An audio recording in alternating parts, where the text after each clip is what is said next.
how difficult is it to be going back and forth between one doctor says you're going to be dying, and then somebody else says I've got a treatment for you, and then it doesn't look like it's going so well, and then somebody else says if you try this thing. It seems like even in just the 4 or 5 months that I've known you, there have been at least 2 or 3 times where there's been a really direct shift in opening towards accepting dying, and then really putting a lot of energy into trying to heal yourself, and back and forth, sometimes both at the same time. And clearly for myself, I try and support you in whatever healing or opening to dying is the next thing for you. But it seems to me that must be one of the more difficult parts of the process, that it keeps changing, that ambivalence. It's very true. A very significant aspect of this, something happened about 2 months ago, where I felt I had been through so much with this already that I gave myself permission to die. I felt that it was okay at this point to die. And in giving myself that permission to die, a whole other realm opened itself to me. And that was, I could be more playful with it. And I feel that's such a key to cancer treatment, to approaching different doctors and different therapies. Something that's been a key for me, which not always works, but it's something that's in me, and it's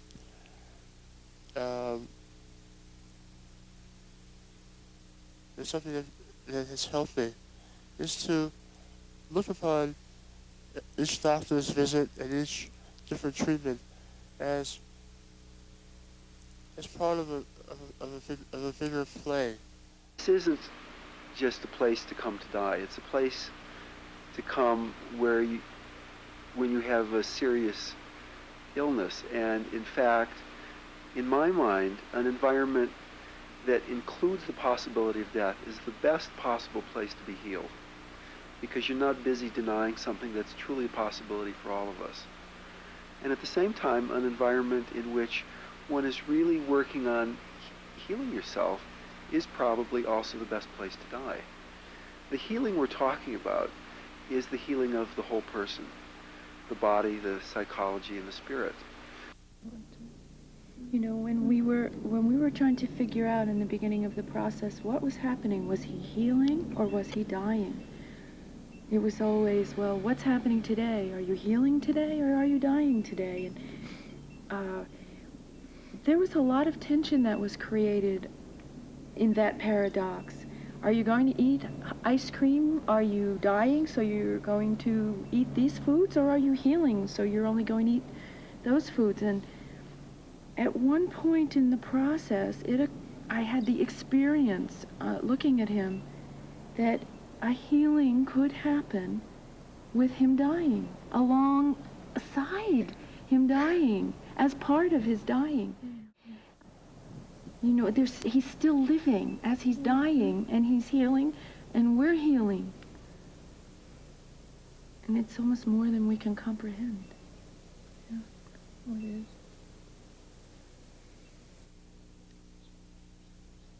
When a person is dying, the things that have caused the most suffering in their life, identification with the body, identification with all the changes of the personality structure, those things are being pulled away. If David Tirth was only his body, it would have been really a shame. He wasn't somebody who could play basketball. He wasn't somebody who could make love. He wasn't somebody who could talk. He wasn't somebody who could eat. He wasn't somebody who could drink. Finally, he wasn't somebody who could breathe. But yet, through all those changes, he still was who he was. And there was in the changing quality, there was an eternal quality right in the core of it that, I don't know, I guess it's hard to talk about it. on a day-to-day basis, as the cancer seems to be getting more and more profound and serious, somehow I seem to be moving more close to that singularity, that thread of who I really am. That thread that runs through my being, that is my true nature, is who I am. For me, that is a gift. It seems to be a little easier, makes my life a little simpler. For other people around me, particularly my wife, who is used to seeing me, used to knowing me as a person that is much more vital, much more playful, much more affectionate, sexual,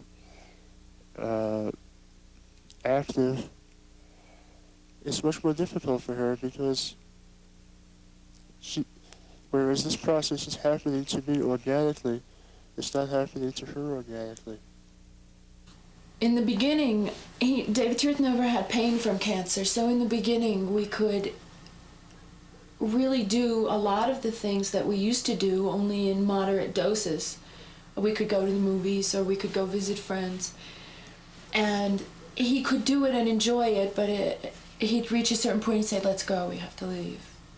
And there was a period of time where this was changing, where he was becoming unable to join me, or to join us in doing what we enjoyed doing.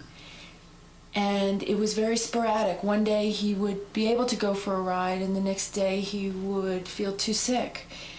And for me, I was being faced with really like not being attached to, let's go for a ride, and then him saying, we can't go. And I got upset and resentful, and I really started to feel the true effects of him moving from me, because the cancer was becoming such a strong force that it was my love and my desire and my encouraging he and I to play, was the cancer was really matching that.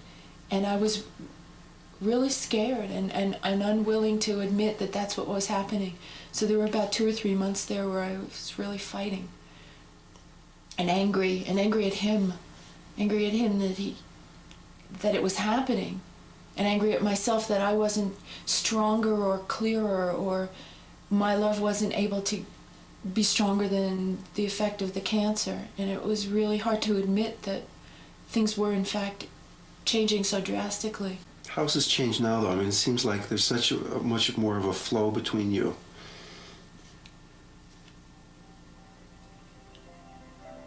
Oh, what comes to mind is that I leave him alone more. I really let him be.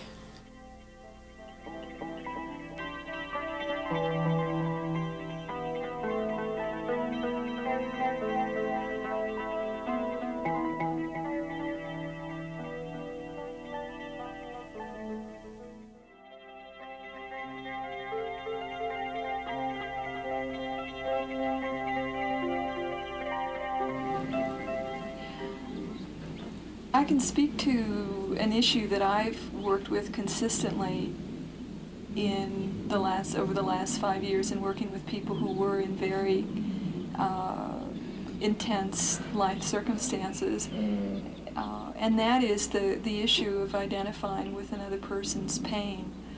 I've really found that it's been quite a delicate balance to practice that open-heartedness and at the same time really work on not seeing them as the body, not seeing them as the personality, that in some way that's a limited vision. And that's where I'm going to get hooked if with every deterioration, with every step in the disease process, it's a horrible thing. I really can't be a helpful person. I can't really be useful. It'd be very easy to be immobilized, paralyzed in my ability to help another human being if I really saw them as that suffering body, that in some way we really need to expand our vision. And that happened with me in my relationship with David Tirth as easily, I think, as it's ever happened. In some ways, as I look back on his 8 months at our house, I hardly remember the physical changes that he went through. What stands to mind is just the essential quality of that eye-to-eye communication that we had so often in silence.